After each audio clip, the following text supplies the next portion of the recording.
Bienvenue si vous nous rejoignez pour vous informer ce 1er avril 2024 à la une de l'actualité. Judith Souminois Toulouka est désormais le Premier ministre du premier gouvernement du second mandat du chef de l'État Félix Antoine Tshisekedi. Sa nomination a été rendue publique ce lundi 1er avril.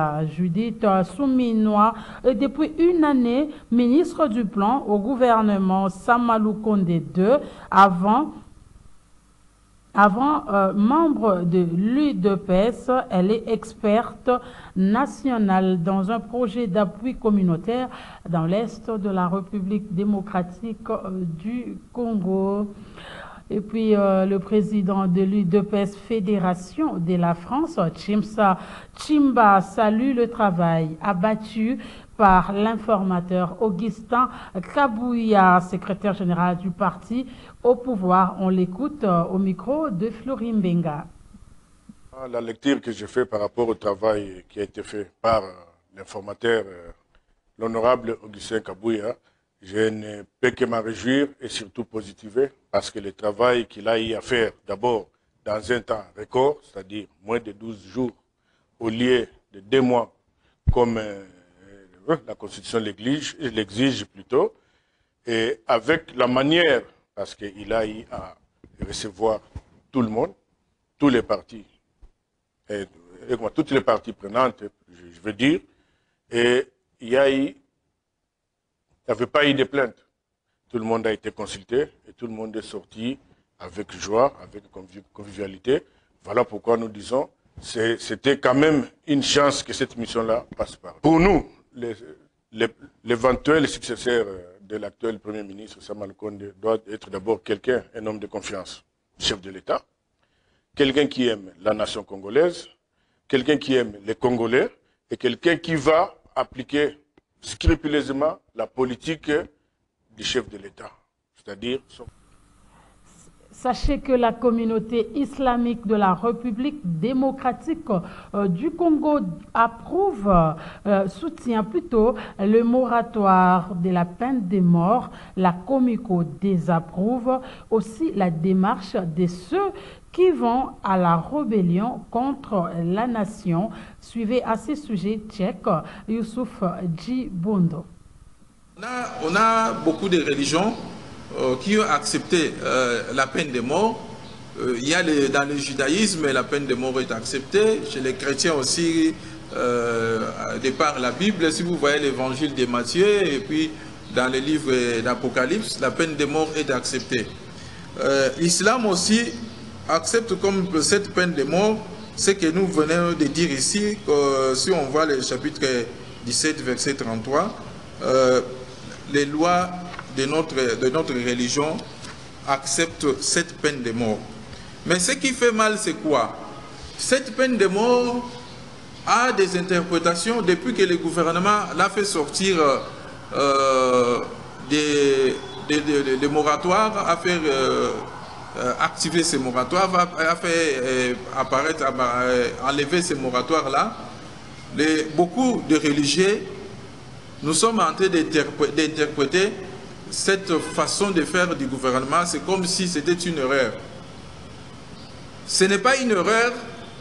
Nous disons ici que le gouvernement, le chef de l'État et ses ministres responsables de ce que les ministres de la Défense et de la Justice, ils ont bien agi pour que le pays ait la paix. Aujourd'hui, on a des gens qui sont en train de tuer à cause d'argent. Il change les camps, il laisse sa famille. Il est en train de tuer les gens là-bas à l'Est pour faire vivre sa famille ici à Kinshasa. Il y a des gens qui prennent l'argent de la rébellion pour tuer les Congolais. Faut-il accepter qu'un Congolais tue les Congolais? Et puis, il y a personne qui lui sanctionne. Si nous voyons bien, si avec les informations que nous avons, il y a même des gens qui étaient là comme députés, mais ils sont en connivence avec la rébellion. Les gens qui étaient là dans le gouvernement, ils sont en connivence avec des rébellions. Faut-il que le pays puisse évoluer comme ça? Donc c'est par là que nous nous disons, aussi longtemps que notre président Félix Tshisekedi est revenu à l'application de cette loi, nous pouvons que lui remercier parce qu'il a été guidé par la lumière du Coran, parce qu'ici, on parle ici, Shahr Ramadan alladhi unzila fihi al-Qur'an huda lin-nas wa bayinatin min al-huda wal-furqan. Ici, il y a l'éclaircissement, il y a la guidance divine. Et puis, le président du parti politique Congo en avant approuve, lui, les accusations du secrétaire général de l'UDPS, Augustin Kabouya, contre l'ancien président de la RDC, Joseph Kabila, à la base, dit-il, de l'insécurité qui sévit dans le Nord Kivu. Les signes ne trompent pas, a-t-il indiqué. Le président du Congo en avant est au micro de Maxime Makabou. L'ancien chef de l'État Joseph Kabila serait responsable de la situation d'insécurité qui sévit dans la province du Nord Kivu, déclare le secrétaire général de l'UDPS Augustin Kabouya, une révélation qui croit Médard Kankolongo, président du parti politique Congo en avant, car dit-il, les signes ne trompent pas. Écoutez, moi, il y a des signes qui ne trompent pas lorsque vous regardez le kabiliste, l'aile dire pire qui ont région récemment Nanga, cela montre clairement qu'il y a eu des lignes qui ont bougé dans ce sens-là. Mais là où le parti Congo en avant s'inquiète, c'est lorsque nous apprenons de M. Augustin Kabouya que Kabila a quitté le pays en cachette. Alors, nous nous posons la question, en d'autres termes, c'est que ces services ne travaillent pas pour l'intérêt du Congo. Si seulement si un monsieur qui a dirigé le Congo pendant 18 ans peut quitter nuitamment la République démocratique du Congo, cela signifie qu'à n'importe quel moment, quelqu'un peut nous faire du mal et quitter le Congo. Il est grand temps que le service des renseignements soit clair face à face du régime. Il faut passer par l'état des droits. Je pense que dans un état des droits, la justice, elle est une nation. Il est grand temps que ces gens soient arrêtés. Si Kabila se trouve en dehors du pays, si seulement c'est comme Kabouya a des éléments, il y a des moyens par lesquels on peut l'avoir. Mandat d'arrêt international, on peut toujours le faire, mais nous pensons que ce qui nous concerne, c'est consolider d'abord les acquis à l'interne, posons des actes qui peuvent nous montrer clairement que mettons les frustrations de l'autre côté, ensemble, unissons-nous pour l'intérêt général. La dernière déclaration du cardinal Fridolin Ambongo sur la situation sécuritaire dans l'Est de la République démocratique du Congo. On en reparle. Jean-Fidèle Boyo, délégué général de la Société civile émergence du Congo, rapporte que le cardinal Ambongo était emporté par un sentiment de frustration. On l'écoute au micro de Maxime Makabou. Notre père cardinal Fridolin avait les bonnes intentions pour faire un lien entre la vie spirituelle de Jésus-Christ ainsi que la vie sociale des Congolais. Jean-Fidèle Boyo de la société civile émergence du Congo parle d'une communication ratée de la part du cardinal Fridolin Ambongo sur sa dernière déclaration demandant aux autorités du pays de cesser de poser des actes susceptibles de pousser à la rébellion. Pour cet acteur de la société civile, le cardinal Fridolin Ambongo est emporté par un sentiment de frustration. Malheureusement, il s'est posé un problème de communication à son niveau parce qu'il n'a pas porté tous les éléments essentiels dans son message. Et je crois que c'est ça ce qui a posé comme le problème dans l'interprétation. Il devrait d'abord, lui, reconnaître les efforts du gouvernement par rapport à la peine de la vie sociale ou la peine de la vie actuelle sur notre pays. Il devrait en lui donner aussi les faiblesses du gouvernement, bien sûr, comme il a parlé de la gouvernance. Il devrait en soi aussi réprimer. Il devrait dénoncer la manifestation de la guerre dont nous avons constaté que nos Congolais, nos frères ont accepté d'aller faire la rébellion pour tuer les Congolais, tuer leurs frères et sœurs. Et enfin, ce qu'on attendait de lui, c'est donner une recommandation, comme il avait préconisé, un front commun. C'était une bonne recommandation, mais il a été vraiment emporté d'un sentiment de frustration, parce que lorsqu'il dit que ses amis prennent les armes, rejoignent l'M23 parce qu'ils sont frustrés, alors on se pose la question au Congo, soit ailleurs, qui est frustré et qui n'est pas frustré. Même en France, vous trouverez sur le plan politique les gens qui sont frustrés, mais ils n'ont pas pris les armes. Même ailleurs, aux États-Unis aussi la même chose. Mais parlons de la République démocratique du Congo. Tout le monde est frustré. Nous sommes frustrés par manque de courant, nous sommes frustrés par manque d'eau, nous sommes frustrés par la qualité de travail, les conditions de travail. Nous sommes toujours frustrés. Revenons sur les accusations d'Augustin Kabouya, secrétaire général de l'UDPS, contre l'ancien président Joseph Kabila, accusé d'être coach du M23, en tout cas à Kinshasa. La population s'est aussi exprimée à ce sujet. On écoute plutôt les Kinois au micro de Strak Ngimbi.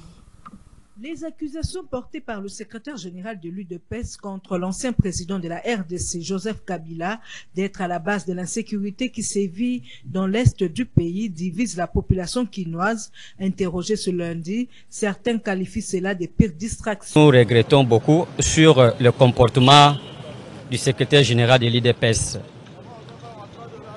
M. Augustin Kabouya. Si le chef de l'État, Félix Tshisekedi, l'a donné la responsabilité de faire ce qu'il doit faire, qu'il le fasse avec l'honnêteté et avec la droiture. Il ne doit pas travailler, c'est comme on l'a donné la responsabilité, qu'il commence à accuser les gens à tout moment. C'est pas bon. À chaque fois, il y a un problème, on doit toujours fouler du passé, on dit c'est Joseph Kabila, c'est Joseph Kabila. C'est pas normal. C'est pas normal ce qu'il est en train de faire là. Mais ce Kabila n'est pas là, ce sont eux qui doivent travailler, qui doivent mettre toutes les machines en marche, qu'ils travaillent parce que nous, le peuple congolais, nous attendons les changements. Comment voudriez-vous vous consentez à remettre 43% des officiers au Nord Kivu, seulement ceux qui sont venus du M23, qui puissent diriger? Alors, bon, nous pouvons dire que vous avez déjà céder le Nord Kivu et le Sud Kivu, ce qu'ils appellent l'Empire Yematuti. Vous les avez cédés au M23. C'est Kabila qui avait parrainé le pouvoir actuel. Hier, ils étaient les partenaires. Aujourd'hui, l'Union sacrée acquise le président Kabila. C'est lui qui est en train de commanditer les rebelles. Nous regrettons pour ce comportement. S'ils veulent qu'ils ne se comportent pas, on rentre au cas de départ. Parce que hier, ils étaient de partenaires, aujourd'hui devenus des ennemis. Non, là c'est carrément on ne comprend pas les gens s'ils ne parviennent pas à gérer le pays. Bon, pour ça, nous sommes d'abord surpris que Augustin Kabouya, qui est l'informateur actuel du chef de l'État, a tenu des propos en plein meeting encore, dans l'IDPS, dans le siège de l'IDPS. Parce que le président honoraire Joseph Kabila, donc il ne parlait pas. Il y a que Batou Ondeatia, Ramazan Chadari, Ferdinand Kamberende, tête y a parti. Mais le sénateur Avi ne parlait pas. Mais vu qu'il y a au moins la dénonciation Augustin Kabouya, le président honoraire, le sénateur Avi, Joseph Kabila s'est impliqué dans Makambouana. Pourquoi pas saisir justice? Et justice est là disponible. Qui a dénoncé comme ça que Joseph Kabila a dans M23. Donc, pour analyser bien au monde. Parlons cette fois de la clôture du mois dédié aux droits de la femme à la Ligue nationale des Anamongo, l'INA. Les femmes ont organisé une conférence axée sur le thème national traité en République démocratique du Congo et c'était en présence du président de la LINA, Barthélémy Okito. Suivez ce reportage de Pauline Mboyo rendu par Gisèle Etoko. Écoutez. C'est dans le cadre de la clôture du mois de droits de la femme que les femmes de la Ligue nationale des Anamongo ont organisé cette conférence axée sous le thème « Accroître les ressources nécessaires en faveur des femmes et des filles dans la paix pour un Congo paritaire ». Un véritable moment d'échange et de partage d'expériences qui ont d'éveiller la conscience de la femme de la LINA. D'où la prise de parole des intervenants tels que le professeur Emiliem Akonga, qui a fait une évaluation des conditions de la femme de la LINA après chaque célébration du mois dédié aux droits de la femme. Pour sa part, Marie-Louise Mbo a axé son intervention sur les droits de la femme. Prenons la parole. La vice-présidente des femmes de la LINA, Cécile Edungu, a exposé sur l'estime de soi. Demandons au fait l'implication de toutes les mamans en général, pas seulement les femmes d'Anamongo, de toutes les mamans en général, de donner cette estime à tous nos enfants. Dès le bas âge. Ça veut dire quoi? Ça veut dire que généralement dans les familles, dès qu'il y a un petit garçon né, on lui donne déjà des responsabilités. Dès qu'il est tout petit, on lui dit que non, c'est toi qui es l'héritier de la famille, c'est toi qui vas m'enterrer, c'est toi qui vas me construire une maison. Donc le garçon grandit avec cette responsabilité de pouvoir garantir un peu le bien de la famille.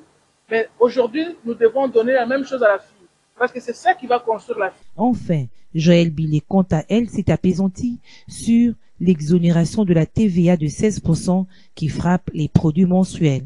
Voilà pourquoi, se rendant compte de l'absentéisme des jeunes filles, des filles à l'école, à cause justement de cette pauvreté menstruelle qui les prive de pouvoir accéder à prix abordables aux serviettes hygiéniques, nous pensons que le gouvernement congolais qui sera à venir peut nous aider à obtenir une dérogation, à obtenir une modification de la disposition fiscale pour que cet assujettissement du produit soit retiré. Présent, le président de la Ligue nationale des Anamongo, Barthélemy Okito, a appelé au réveil des femmes de la LINA. Le problème est celui-ci.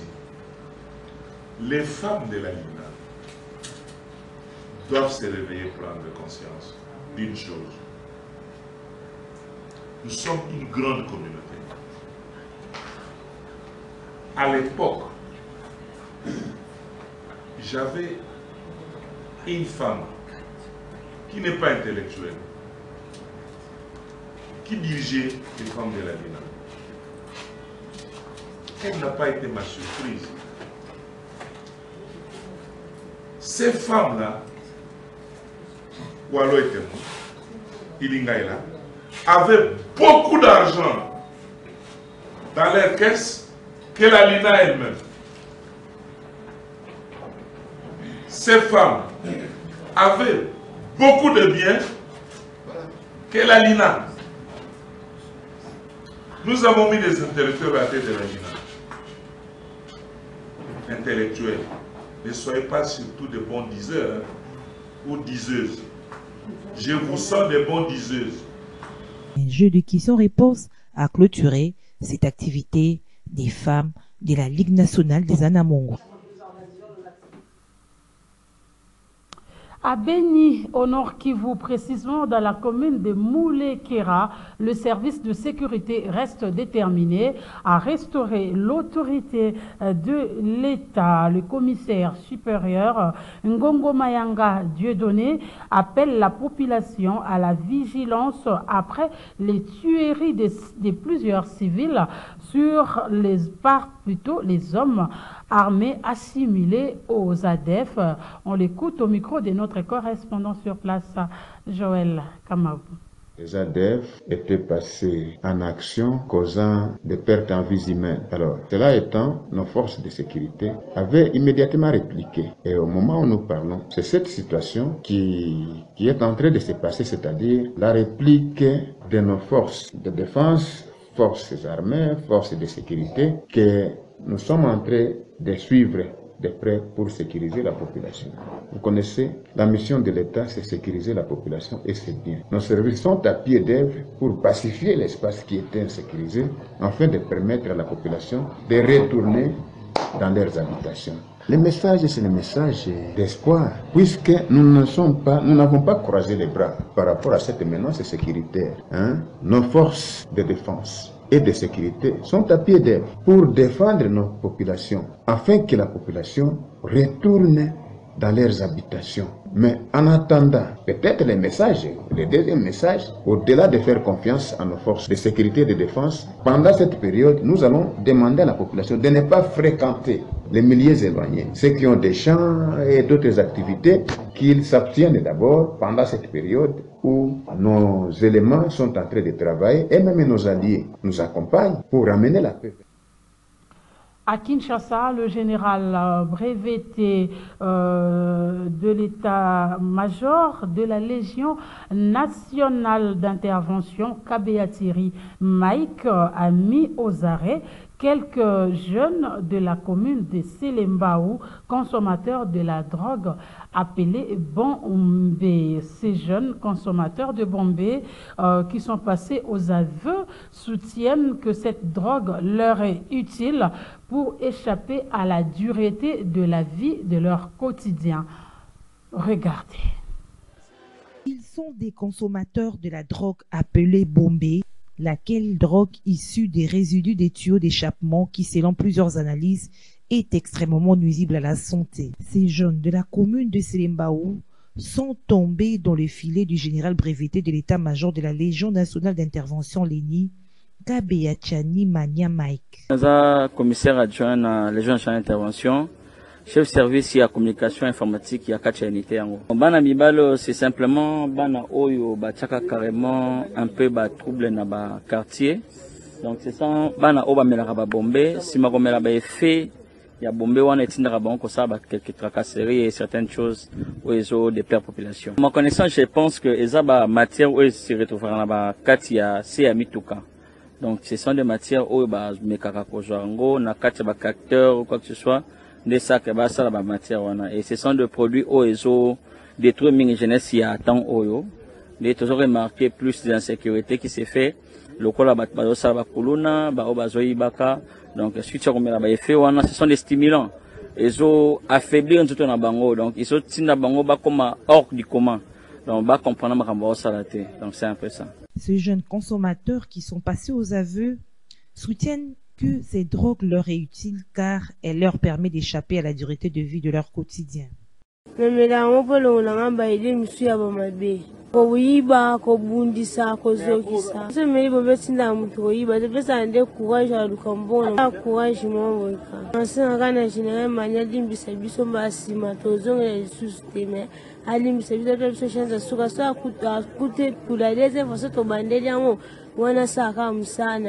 Il faut dire que plusieurs jeunes s'adonnent à la consommation de cette substance nocive baptisée Bombé pour son effet d'ivresse et de somnolence qui s'avère très puissant. Après sa prise, on peut dormir tout en étant debout et même en plein jour. Notez que le général Kabeatiri Mike attire l'attention des jeunes Congolais en général et ceux de Kinshasa en particulier sur ces fléaux qui gangrènent notre société et détruisent la jeunesse, l'avenir de notre pays. Ce journal est terminé, mesdames et messieurs. Merci de l'attention.